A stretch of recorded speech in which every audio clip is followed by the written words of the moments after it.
estamos começando o programa Sala de Visitas aqui pela TV Câmara de Florianópolis e vocês nos acompanham sempre pelos canais 61.4 da TV Digital Aberta e o canal 16 da NET compartilhado com a TVAL, a TV da Assembleia Legislativa do Estado de Santa Catarina. O assunto do programa de hoje, vamos falar do uso das APPs em áreas urbanas consolidadas próximos aos cursos d'água. E para a gente debater tudo sobre esse assunto, estamos recebendo o vereador Domingos Zancanaro do PP. Obrigado, vereador, pela sua presença. E também o doutor Giovanni Amboni, ele que é engenheiro agrônomo e conhece bem desse assunto. Obrigado também pela sua presença. Okay. Vereador, da onde surgiu a ideia de trazer esse tema para o programa, que parece que o senhor já está encaminhando também para se tornar um projeto de lei aqui na casa, né? Bem, Nocete, esse é um assunto bastante polêmico, né? E aqui em Florianópolis nós temos aí cerca de 25 mil imóveis que são afetados por essa questão. E lá em Jaraguá do Sul, eu tive lá por um período de 3 anos, fazendo um trabalho lá como secretário de Desenvolvimento Econômico e Turismo e Inovação, e lá foi implantado um projeto de lei nesse sentido, junto com o Ministério Público, onde é uma iniciativa bastante louvável, onde está se redimindo bastante questões jurídicas, né, dando uma segurança jurídica para as famílias, porque envolve uma questão social, questão econômica e principalmente ambiental. Para tu imaginar, esse assunto ele tem cerca de 8 legislações que permeiam sobre este assunto. Nós temos uma legislação federal, iniciou em 1934, através de um decreto que regulamentava as questões das águas, né? E esse decreto, ele na época, ele criou já as áreas da APP, o afastamento dos 33 metros de área de marinha, mas ele não estipulou o distanciamento das áreas de uso de APP com relação às margens de curso d'água. Depois, em 1965, veio o Código Florestal, uma lei 4.771, de 65, aonde no artigo 4º ele se refere a esses afastamentos dependendo da extensão da margem do rio, né? Conforme quanto maior o distanciamento de áreas de APP, de domínio de APP. E isto não deixou claro se isso valia para as áreas urbanas, deixou claro que valia para as áreas rurais. E isso teve uma grande debate e depois, em 2012, teve uma alteração nesta lei, nesse Código Florestal, que agora é a 12.651 de 2012, e neste projeto, lá envolve sim as áreas urbanas também. Também não foi mudado esses distanciamentos, mas lá se cria as áreas urbanas consolidadas, que isso já foi tratado numa resolução do CONAMA 369 de 2006, onde previa o uso de APP, principalmente para áreas de interesse social, né, para regularização fundiária. E depois, na Lei 11.977 de 2009, do Minha Casa Minha Vida, ali ficou mais claro para você fazer a regularização fundiária dessas áreas ocupadas de APP. E também tem uma lei que alterou essa 11.977, que é a Lei 13.465 de 2017, uma lei federal, que ela dispõe sobre essa questão da regularização fundiária, tanto rural como urbana. Então ali tem uma diretriz mais clara. E temos a lei estadual do Código Florestal, de 14.675 de 2009, onde no seu artigo 122, ela dá essa possibilidade, né, de fazer a regularização das áreas de APP, de uso de APP. Então, em cima disso, a gente vem aqui na Câmara de Vereadores trazer um projeto de lei, apresentamos já esse projeto de lei. Claro que ele vai passar por discussões, audiências, vamos ter que envolver o Ministério Público, o Executivo Municipal, né, uma lei bastante complexa e que pode dar um arcabouço para dar uma segurança jurídica para as famílias que estão vivenciando isso, né? Hoje a gente tem diversas ações demolitórias, né, de algumas áreas. Então, e muitos processos na justiça também, né? Muitos. Então, isso abre-se uma possibilidade, né, de a gente fazer um trabalho onde dê essa segurança jurídica, garanta a qualidade ambiental, nessas ocupações e você possa melhorar a fiscalização, você possa ter um cadastro mais efetivo dessas áreas ocupadas, né, e também fazer mitigações com relação a esse uso. Giovanni, a gente viu ali, pela explicação que foi dada pelo vereador, de que são leis muito antigas, que foram sendo alteradas e modificadas conforme também a passagem dos anos, pela própria modificação, né, do município e principalmente aqui da nossa região, da capital de Santa Catarina. Nós temos a nossa grande maioria numa ilha, um pedaço do continente, e dentro dessa ilha nós temos muitos cursos d'água. Quais são os tipos de benefícios que Florianópolis pode passar a ter caso uma lei como essa que o vereador está querendo trazer para casa seja aprovada em Florianópolis? Eu acredito que essa lei, ela acima de tudo, ela tem o aspecto legal na sua essência, né? Ela advém do Código Florestal, que a gente sabe, o Código Florestal ele existe desde 65 e com ele a gente tinha que afastar, né, gradualmente, de acordo com a largura do rio, uma margem maior para que a gente pudesse utilizar tanto na agricultura quanto na área urbana. Sempre existiu muita dificuldade do entendimento do que é o urbano e o que é o rural, né? Em 2010, 2011, o próprio Ministério Público Estadual contratou, junto à universidade, um programa que a gente participou para que a gente pudesse definir para o Ministério Público uma forma de afastamento utilizando o modelo socioeconômico ambiental e sustentável, né? E agora, o que acontece? Em 2012, essa lei, que é o Código Florestal, ela está nos dizendo que nós, dentro da área urbana consolidada, nós temos uma possibilidade legal, não no meio rural, mas no meio urbano, de fazer com que aqueles que já estejam dentro dessa área consolidada, de repente, conseguir se manter nessa área, afastar um pouquinho, recuar um pouco. O que é o recuo? Legalmente, um curso d'água de até 10 metros se afasta 30, né? Então, há de se comprovar o que é uma área urbana consolidada para que se possa dizer o seguinte: você está a 15 metros de uma APL ou de um rio, que é uma APP, e você pode ficar nesses 15 metros. Mas nesse critério legal que o Código Florestal ele te imputa, ele coloca então uma observação para que a gente possa entrar em outra lei, que é um ordenamento fundiário, e estabelecer um estudo que leve em conta o quê?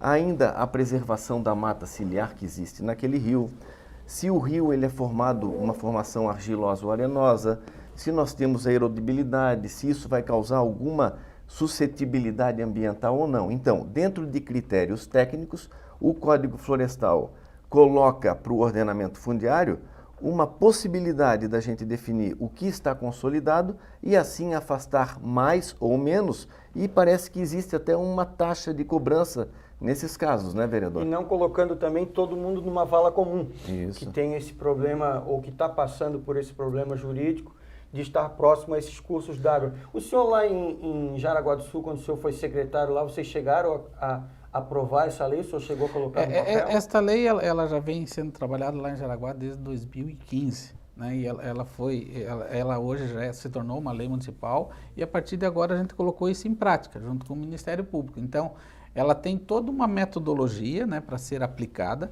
e essa metodologia tem que ser feita a campo. Então, vou pegar aqui um exemplo, Nossetti, né? Então, você vai quadra a quadra, você vai fazer um estaqueamento de 5 em 5 metros entre o rio e a área de APP. Ou se tiver uma edificação, você vai pegar, por exemplo, no beiral dessa edificação, vai colocar uma estaca. Então, de 5 em 5 metros, você vai ter uma nova margem, porque você vai pegar uma média ou uma mediana, através de uma metodologia estatística de Peterson, né, que é uma metodologia empregada aí no meio estatístico para você fazer esse tipo de cálculo. Então, em cima disso, você vai traçar em cada quadra qual é o afastamento mediano que se tem. Então, vamos supor que a ocupação que se teve numa determinada área seja de 14 metros de distanciamento do rio, ou 15 metros, vamos supor. Então, esta nova linha, nesta quadra, você vai dar como consolidada. Então, o afastamento ali não vai ser mais os 30 metros, vai ser 15 metros.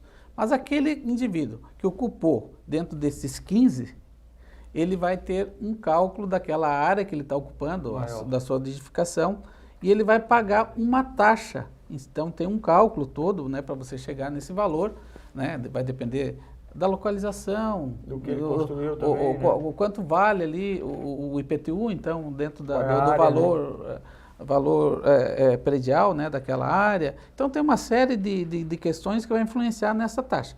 Em cima disso, você vai entrar com um processo dentro do Executivo Municipal, vai ter uma comissão, a lei já prevê isso, vai ter uma comissão que vai analisar esse processo. Se tiver ok, ele vai encaminhar para o Conselho Municipal do Meio Ambiente. O Conselho do Meio Ambiente também tem que aprovar essa questão. Mas, paralelo a isso, antes de encaminhar para o Conselho, esta comissão vai ter que notificar o Ministério Público com uns 20 dias de antecedência. O Ministério Público também vai poder analisar isso. E antes de dar para o indivíduo, ó, tá tudo ok, o Ministério Público vai ter que homologar isso, daí sim o município vai lançar essa taxa. Essa taxa vai ser recolhida a um fundo municipal do meio ambiente e esse recurso vai ser empregado ou na educação ambiental, ou na fiscalização, ou na mitigação de casos de áreas degradáveis para que você possa melhorar a condição ambiental. Então, aí vai ter o ganho ambiental para o munícipe, né, compensando aquele uso daquela área e dando a regularidade para aquele imóvel, onde ele vai ter a segurança jurídica, né, a partir dali. As ações de monitórias, enfim, isso tudo será sanado, né? Então não terá mais esse embate jurídico, né, que hoje se tem nessas questões ambientais. Giovanni, o grande problema hoje dessas situações, entre aspas, irregulares, que foram judicializadas dentro desse processo, o grande problema é a falta de fiscalização? Eu acho que o município ganhou muito hoje com a fiscalização mais eficiente. Nós temos um maior número de fiscais dentro da ilha, há uma integração maior entre o poder público, entre o Ministério Público. Eu acho que hoje em dia a fiscalização ela é mais atuante, né? O que ocorre é que até se retomarmos um pouquinho a lei, ela mostra que muitas pessoas que entram na ilha não têm uma condição muito adequada de se instalar, vamos dizer assim, no local mais apropriado e muitas vezes, nem sempre todos, mas ocupam áreas de preservação. Eu gosto muito de falar, e a gente vem discutindo isso com o vereador, na década de 30, 40, 50, 60, me corrija se eu estiver errado, nós tínhamos 2.800 e poucos engenhos de farinha na ilha. Então imagina, nós tínhamos os topos de morro, porque geralmente se plantava mandioca no topo de morro, se a gente botar em média 1 hectare para cada engenho, a gente teria 2.800 e poucos hectares. Isso dá em torno de 15 parques manguezal do Itacorubi. Isso dá em torno de 6% dos 451 quilômetros quadrados que a ilha tem. Ou seja, ao longo do tempo, nós sabemos que a ilha tinha, na década, há 10 anos atrás, 15, 42% de área de preservação permanente. E nós tínhamos 6% dela, na década de 40, 50, ocupada com engenhos. Por quê? Não era um engenho que ocupava a área, mas sim a plantação, né? Então nós tivemos um processo de regeneração natural da ilha. E a gente fala isso que é importante, porque hoje a gente vive numa ilha que a gente sempre mete o pitaco, né? Pô, Florianópolis é fantástico, porque todos têm interesse em conviver, em viver melhor, em ter um ambiente ecologicamente e sustentável, mas esse projeto, ele vai fazer com que a gente consiga organizar algo legal. Por quê? Porque a sociedade ela não pode ficar só à mercê do meio ambiente. É importante que se estabeleça o social, o econômico e o ambiental para que a gente tenha uma qualidade de vida melhor. Então é isso que a gente acredita e é nisso que a gente vem estudando. Todos os fatores trabalhando juntos, né? Isso mesmo. Que é o mais importante. Gostaria de fazer só um comentário. Eu acho que a tua questão ali no set, tua pergunta, Florianópolis tem uma característica também do crescimento desordenado, né? Isso também levou a essas ocupações, mas se você pegar todo aquele retrospecto que eu fiz das legislações existentes federais, ela nunca deixou claro essa questão do meio urbano, né? Ela passou a ser claro depois de 2012. Então, antes, os municípios usaram 15 metros de afastamento porque teve uma lei em 79 que foi aprovada e que dava esse limite, né, de ocupação. E nos planos diretores passou a se observar 15 metros de distância. Mas a lei federal, o Código Florestal falava em cursos da água de 10 metros de largura, você deixar 30, e aí agora passou a se cobrar isso. Então, houve um erro também de interpretação legislativa lá atrás e que acarretou agora num problema sério, né? E hoje em dia as pessoas estão sendo lesadas mesmo fazendo uma ocupação, às vezes com autorização do Executivo Municipal. Então, isso levou a essa questão tão delicada hoje que a gente vive, né? Você tem aí cerca de 25 mil imóveis dentro de uma situação dessa. Não é fácil para a pessoa que é proprietário, né? Está sendo notificado pela Justiça ou pelo Ministério Público, enfim, pelos aqueles que competem também, ou até pela fiscalização da Floran, enfim. Então, eu acho que é uma questão muito delicada que a gente tem que aprimorar. Mas não no sentido de liberar o uso dessas áreas. Ou derrubar tudo não. Também. Então você tem que ter critério, tem questões aí de voos, né, de foto, que você pega imagens de satélite. Então, tudo isso vai fazer parte desse composto, dessa lei, para que a gente tenha, de fato, né, a época que foi ocupada, como é que foi ocupada. Então nós vamos fazer assim, ó, no próximo bloco a gente vai trazer mais informações sobre como deve ser esse projeto de lei que já está sendo desenhado pelo próprio vereador, juntamente com a sua equipe do gabinete. A gente vai trazer essas informações para você no próximo bloco. E para você que está chegando agora, nós estamos no programa Sala de Visitas, aqui na TV Câmara de Florianópolis, e o assunto de hoje é o uso das APPs em áreas urbanas consolidadas próximos aos cursos d'água. Para você que não sabe o que é a APP, é a área de preservação permanente. Então a gente está falando sobre esse assunto que é muito importante. Está sendo elaborado um projeto de lei na casa, através do vereador Domingos Zancanaro, e a gente está também com o Dr. Giovanni Amboni, ele que é engenheiro agrônomo, para a gente tratar desse assunto. A gente vai a um rápido intervalo e a gente já volta na sequência.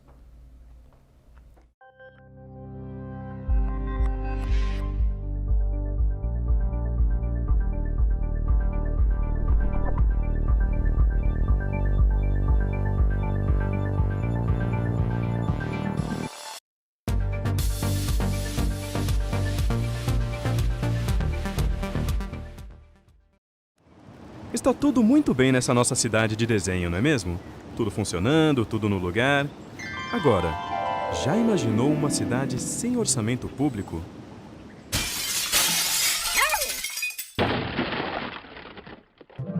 Você sabe por que isso acontece? E você sabe o que é orçamento público e por que ele é tão importante? Então está na hora de aprender.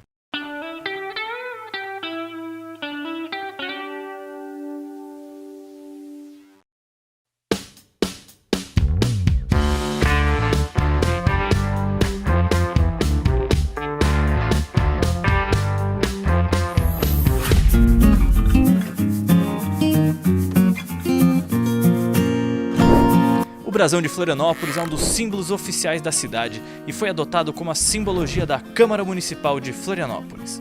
O brasão é formado por um escudo português, lembrando a colonização açoriana.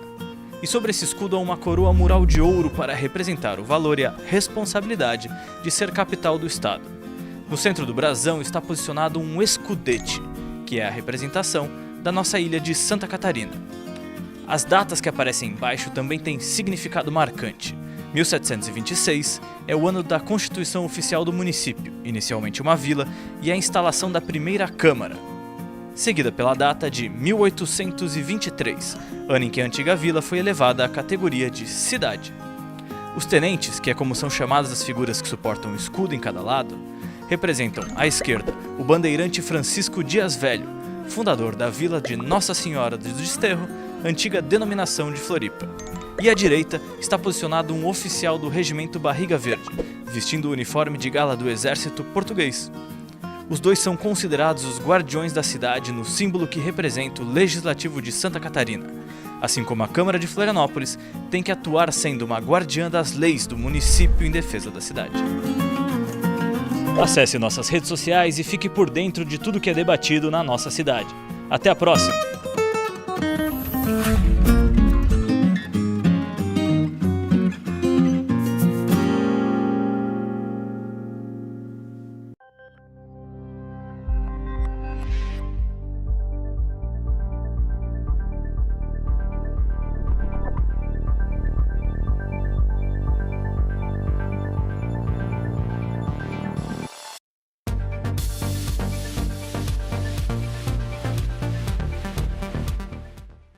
Estamos de volta com o segundo bloco do programa Sala de Visitas, aqui pela TV Câmara de Florianópolis.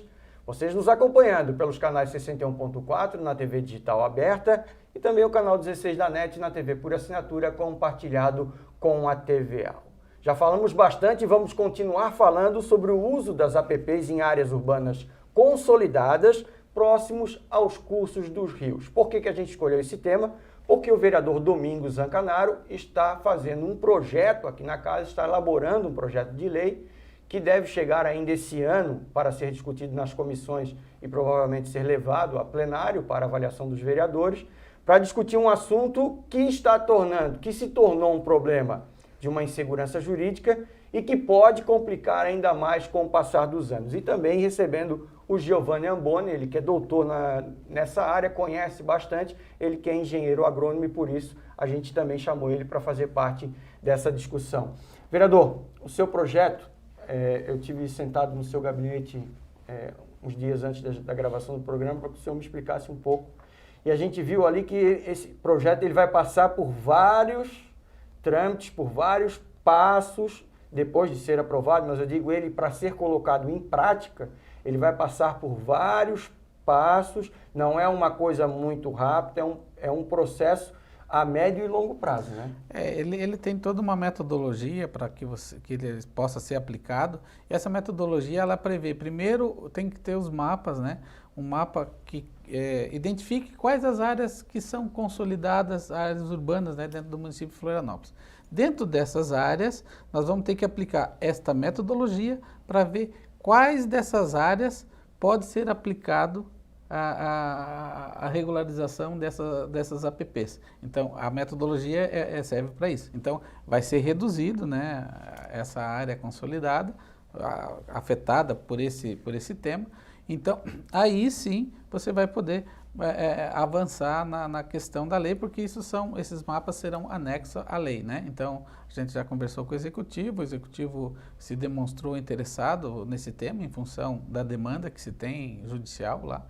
E a outra questão é a que a gente está prevendo sempre, preservando as legislações federais e estaduais que versam sobre o tema, né? E no artigo 64 e 65 do Código Florestal nós temos a questão das REURBs, né? Então isso também está sendo observado dentro desse critério da metodologia. Então, e isso tudo vai passar por audiência pública, certamente, nós vamos ter que discutir junto com o Ministério Público, que é um órgão importante para que a gente possa observar a legalidade desse processo, né? Então, vai ser um processo bastante transparente para que a gente possa até melhorar a proposta que a gente está apresentando aí. Caso essa lei seja aprovada aqui em Florianópolis, na tua opinião, qual vai ser o processo mais difícil de se fazer dentro de todo esse aspecto aí, desse uso, né, das APPs nessas áreas? Eu acho que a pergunta é fantástica, porque não se aprova uma lei dessa, e está vindo pela Câmara esse projeto de lei, sem a participação das comunidades, sem a participação do Executivo Municipal, dos seus órgãos colegiados, a Floran, o IPUF, o SMDU, do Ministério Público, para que ele possa participar. Por quê? Porque tem que se ter transparência. Eu acredito que se o processo ele for bem consolidado, porque tecnicamente ele está bem embasado, já foi aplicado também em outros municípios, eu creio que a partir do momento que a gente pode perder um pouquinho mais de tempo na consolidação da discussão desse tema, porque ele é importante, eu acredito que a partir daí existe um treinamento que deve ser feito junto aos técnicos da própria prefeitura para que a gente possa aplicar, né? Hoje a prefeitura funciona através de um pró-cidadão que se aceita um processo digital dependendo dos quesitos e os indicadores que a gente coloca ali. Eu acredito que esse processo, caminhando da forma como está caminhando, a pessoa vai até o pró-cidadão, vai dizer que tem uma área consolidada, porque vai ser gerado um determinado mapa, né? Isso tudo carece de discussão, e esse processo vai para uma análise técnica, embasado tecnicamente na legislação, e assim aprovado ou não, né? Se tiver em desacordo com alguns critérios. É importante que se diga que isso não vale para toda a área. Existem áreas que são sensíveis, existem áreas que não são que não é permitido que se faça isso, ou pela drenagem, ou por outro fator. Área de risco. Área de risco. Então, isso tem que ser muito bem embasado tecnicamente e, por isso, a consolidação de um mapa que defina essa área. Esse projeto de lei, ele implica em uma coisa dentro do plano diretor do município? Com certeza, ele terá que ter essa análise, né, também dentro do plano diretor, dentro do zoneamento, né, então tudo isso é um arcabouço, né, que vai estar dentro desse contexto desse projeto. Existe uma dúvida, de repente, das pessoas que estão assistindo a gente, com relação às construções feitas a partir de que ano? Como é que funciona isso, vereador? Assim, dentro do Código Florestal aprovado foi em 2012. Lá no Código Florestal eles abriram um critério que foi mais para a área rural, que é dia 22 de julho de 2008, se não me falha a memória. Mas lá em Jaraguá foi pego um voo que o Estado fez em 2010. Então, este voo você consegue identificar as áreas construídas, as áreas que estavam já consolidadas dentro desse contexto, né? E porque não se tinha um voo de 2008, então lá e aqui a gente está também tomando esse caminho de pegar o voo de 2010 para que a gente possa ter isso como base, né? E aí isso vai passar por essas discussões, né? Mas é um documento que você tem, um documento oficial, né? O Estado fez esse voo do Estado inteiro, onde identificou também os cursos d'água. Então isso facilita essa metodologia ser aplicada. Que benefícios esse projeto aprovado lá em Jaraguá do Sul trouxe ao município e também aos próprios moradores que tinham esse problema da insegurança jurídica?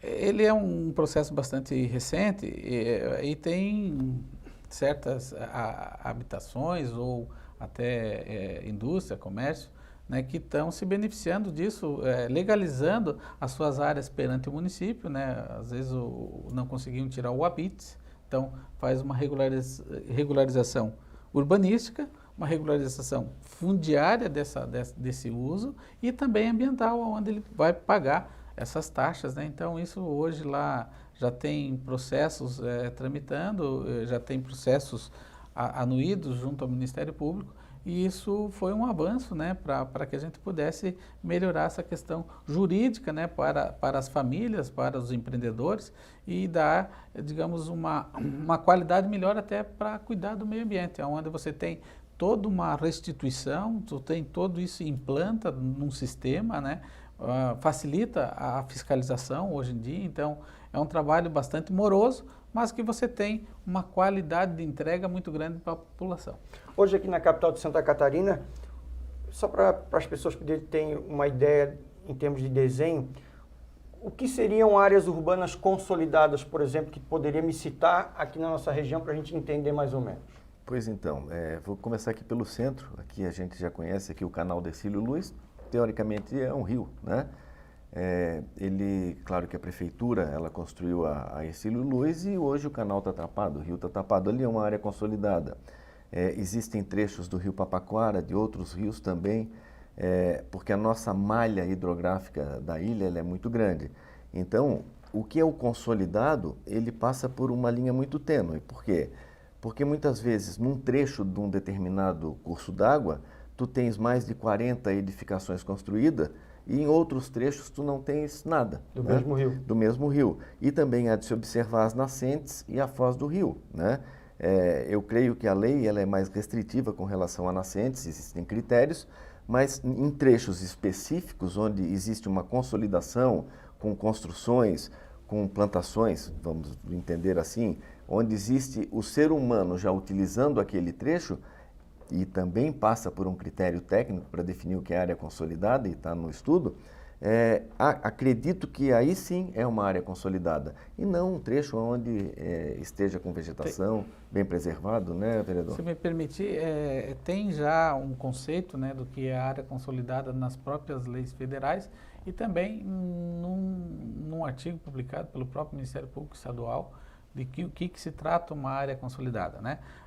A grosso modo, lá em Jaraguá, a gente pegou a questão da densidade populacional, né, do IBGE de 2010, onde constava que 10,7 habitantes por hectare, ou se não, onde teria no mínimo 3 tipos de serviços já públicos, por exemplo, ter drenagem, ter coleta de resíduos sólidos, ter iluminação pública, ter água, sistema de esgoto, uma via instalada, né? Então, isso tudo vai caracterizar o que é uma área consolidada.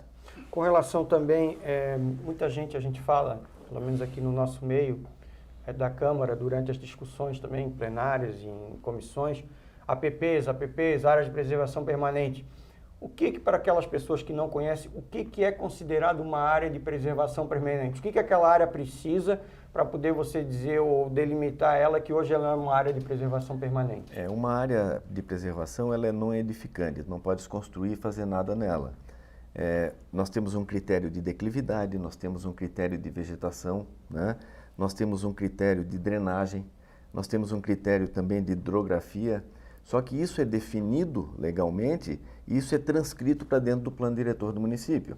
Então, todas as áreas que o plano diretor hoje ele destaca como APPs, são áreas que não podem ser utilizadas para nada, elas são um refúgio da vida silvestre, elas preservam o meio ambiente, elas têm uma vegetação exuberante que está sendo desenvolvida ali.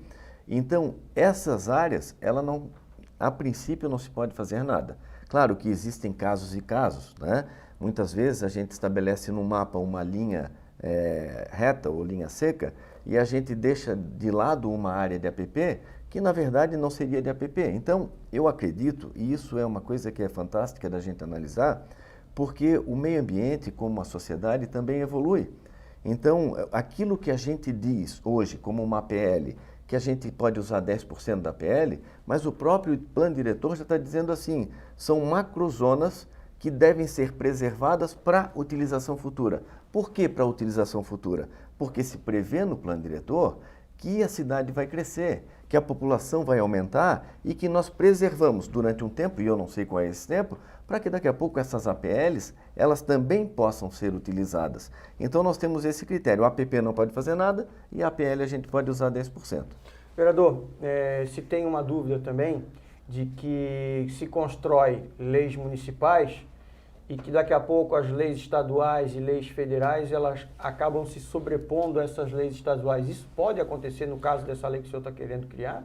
Não, assim, é que a própria lei federal, ela remete, né, a você ter uma legislação própria sobre esse tema. E esse tema, ele é tão tênue que você vai fazer um trabalho localmente, né? Por isso que você vai ter uma média por quadra.